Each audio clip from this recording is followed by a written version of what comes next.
Still morning, so I'll say good morning. My name is Christopher Sheklian. I'm in the Anthropology department also.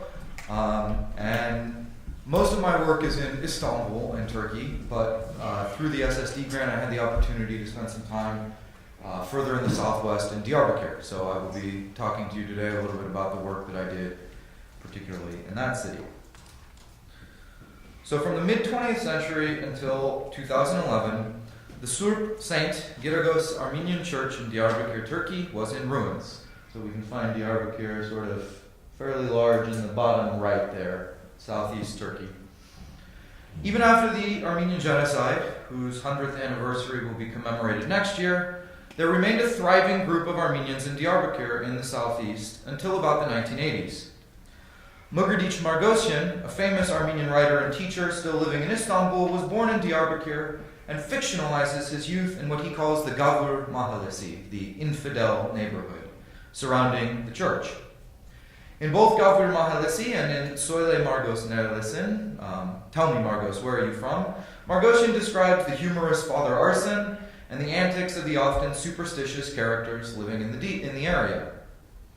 The details of how this vibrant literary group of Armenians, who remained in Diyarbakır even after the end of the Ottoman Empire, the First World War, and genocide, slowly disappeared, is one I won't tell in completion today. Much of it has to do with continued discrimination against religious minorities. Throughout the 20th century, Armenians moved from the interior of Turkey to Istanbul, and then often completely outside of Turkey. In the southeast, however, there's a bit more of a complicated history. The Kurdish independence movement and the violent suppression of it by the Turkish state in the 1990s made Diyarbakır and the surrounding areas dangerously unlivable. So it's during the 1990s, during this time, that most of the Armenians that had remained then left Diyarbakır for Istanbul. Some stayed, but the Grand Church of Surp Giragos fell into disrepair. The last few years have seen attempts at a rapprochement between the Kurdish political movement and the Turkish state as governed by the current Justice and Development Party. The BDP, the Peace and Democracy Party, which is the current one of the Kurdish political parties in its newer instantiation, the People's Democratic Party, have won local elections in Diyarbakır and much of the southeast for over a decade. It is this part of the Kurdish movement, several Armenians in Diyarbakır told me, that made the renovation of the church and a general opening towards the minority population of the city possible. So, Sur Belediyesi, the municipality of Sur, is the heart of the old city of Diyarbakır. It's surrounded by the second largest wall in the world, and the tight, narrow, bustling back streets of the city house numerous mosques as well as churches, Syriac, Chaldean, as well as Surp Giragos. The municipality of Diyarbakır, or of Sur rather, is in fact Margosyan's infidel neighborhood. And what we can see with this sign here is really the attempts at inclusion which were made by the Kurdish political parties. So we have written Sur municipality in Turkish, in Kurdish, in Armenian, and in Syriac. And I want to stress that there is no other place in the country of Turkey where you will find something like this. In fact, until like 3 years ago, the use of W and X, which are found in the Kurdish language, the Latinized Kurdish language, but not in the Turkish, was completely outlawed. So to have a municipal sign that has Kurdish as well as Armenian and Syriac is completely unheard of anywhere else. And it speaks to the sort of attempts made by the Kurdish political parties at sort of inclusion of the various minority groups. So the church itself, which once housed the huge Armenian population, one of the largest in the Ottoman Empire, is utterly huge. It's famous for its 5 altars, which I've had numerous people tell me once upon a time there were 5 priests doing services on all 5 altars at the time. So you can see each of those curtains sort of, this is during Lent, so the curtains are closed. You can see all those different curtains as being individual altars. So the black basalt is characteristic of many of the buildings in the Old City, and it gives a distinct feel to both the interior and the exterior of the church. It was the second half of the 20th century when the church fell into disrepair. So we see here, this is actually from posters outside the church showing the sort of state before the reconstruction and also the reconstruction. The connection between the church as a physical building, church as a body of people, and the larger ethnic community of Armenians is one of the central questions of my overall research. While most of my work, as I mentioned, was in Istanbul, focusing on theological and legal parameters for community formation, this time in Diyarbakır led me to sort of really see the connection between the church as physical space and the church as community. In Istanbul, there's a question of church properties which were confiscated.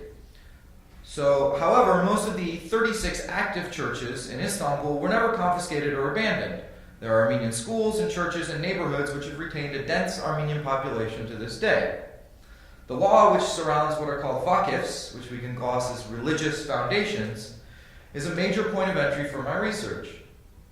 Given that the vakif system organizes all religious property, it forms the basis for material wealth of minority life in Turkey. So we can see a direct link between Turkish secular law, which administers these vakifs, the administration of a particular religious institution, the church as an abstract corporate body, and the physical church as the sort of physical property. A lot of what I'm sort of struggling with and working through at the moment is how to think the constellation of these factors as what, in fact, sort of gives basis to and defines something that we would recognize as the Armenian community. The use and usefulness of this concept of community is, of course, a long theoretical debate, exemplified by what is the #1 social science bestseller, Benedict Anderson's Imagine Communities. So, community. So my work is in part a response to this long line of inquiry.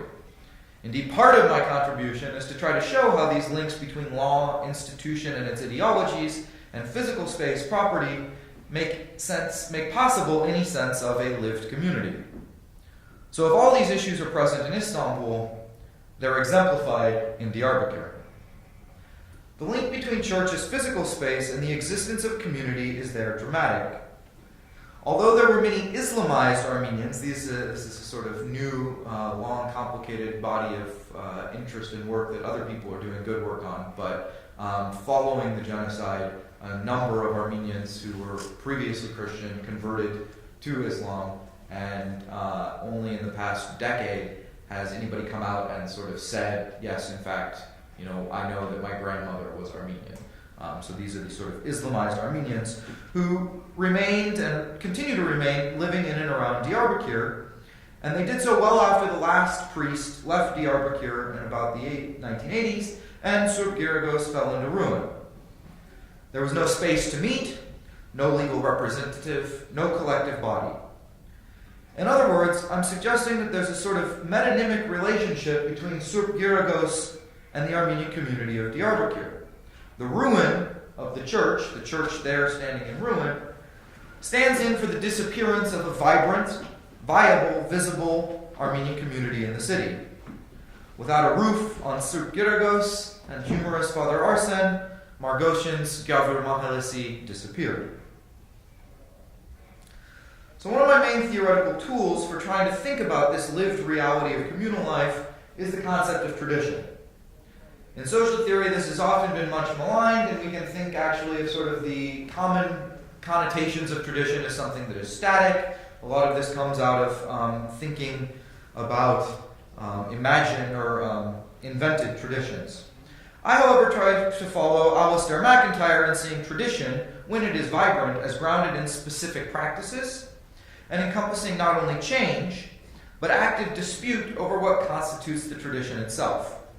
From my perspective, a community as a group of people is recognizable through participation in and engagement with such a shared tradition. As the example of Giragos demonstrates, this is not divorced from institutions or law, but in fact responds to and is shaped by those factors. So if Giragos as a ruin is metonymic of the fragmented Armenian community of Diyarbakır, its restoration became the occasion for a reconstituted community that drew in not only the remaining Armenian Christians of the city, but those Islamized Armenians of the area, former Diyarbakır Armenians living in Istanbul and around the world, Istanbul Armenians, and indeed, like myself, Armenians from around the world. The first Divine Liturgy in the reconsecrated church was celebrated in 2011. In 2012, Easter services were celebrated there, but since there is no permanent priest, there wasn't a priest sent from Istanbul for Easter 2013. This year, Easter services were again celebrated at Giragos for only the second time in over 30 years. So the rest of my talk here will be given to a description of this Easter celebration, which I was lucky enough not only to attend, but to be an integral part of. As an ordained deacon in the Armenian Apostolic Church, much of my day-to-day work in Istanbul revolved around active participation in the Divine Liturgy at various churches around the city. One of the priests where I served was chosen to be the priest to celebrate Easter at Giragos this year, so I convinced him that I should get to tag along. In fact, I was lucky enough to have the overwhelming experience of serving on one of those huge altars, go back to it, on Easter Sunday. So liturgy and the details surrounding it is a perfect example of practice as MacIntyre defines it. This gives occasion to think about the overarching Armenian Christian tradition and its relationship to community and place in Diyarbakır. However, it was not the practice of the liturgy itself, something I often sort of have difficulty recognizing because of my familiarity with it, that actually really struck me. It was what we could consider a very minor practice surrounding Easter Sunday, the making and eating of chorek, which is a sweet bread that is associated specifically with Easter. The night before Easter, we arrived at the airport, and one of the Diyarbakır Armenians picked us up. After just a few pleasantries, one of the first things Dedhai, the priest, asked our driver was if they had been able to make the chorek, the bread. Of course, he replied. We had the best baker in the city make several hundred.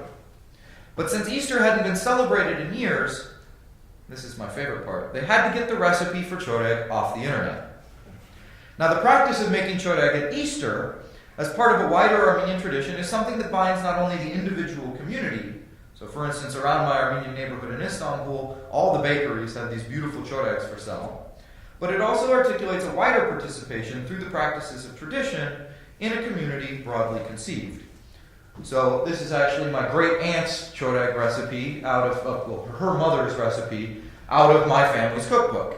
So again, sort of broad practices that draw in a sort of larger idea of community. The beautiful bread can be baked year-round, but at Easter it's often decorated with colored eggs, itself another Easter practice. So this simple bread, as a specific practice within the Armenian Christian tradition, was integral to an effective celebration of Easter, but also to an effective constitution of something we would recognize as an Armenian community. Indeed, it bound together not only the Armenians of Diyarbakır, but all those who had traveled around the region or further. Unfortunately, it wasn't exactly right. They had used too much spice and it didn't taste very good. So they knew what was supposed to go into the practice. They understood that this was an integral part of tradition, a sort of part of community making, but there was something when it came from the internet that just wasn't quite there. So while these practices drew in Armenians from around the world, they also helped show that the local community of Armenians in Diyarbakır, gathering in the shadow of the rebuilt church, is still itself rebuilding. I leave you with one more Easter practice central to the Armenian tradition, that of singing of shadagans or hymns. This is a triumphal Easter hymn, first sung Saturday night before Easter, and then every day for 40 days thereafter. As a theological celebration of resurrection and rebirth, there could not be a more fitting hymn to echo off the black basalt of the rebuilt Giragos church. So I know I'm up, but I'll just sort of leave you with it while we transition.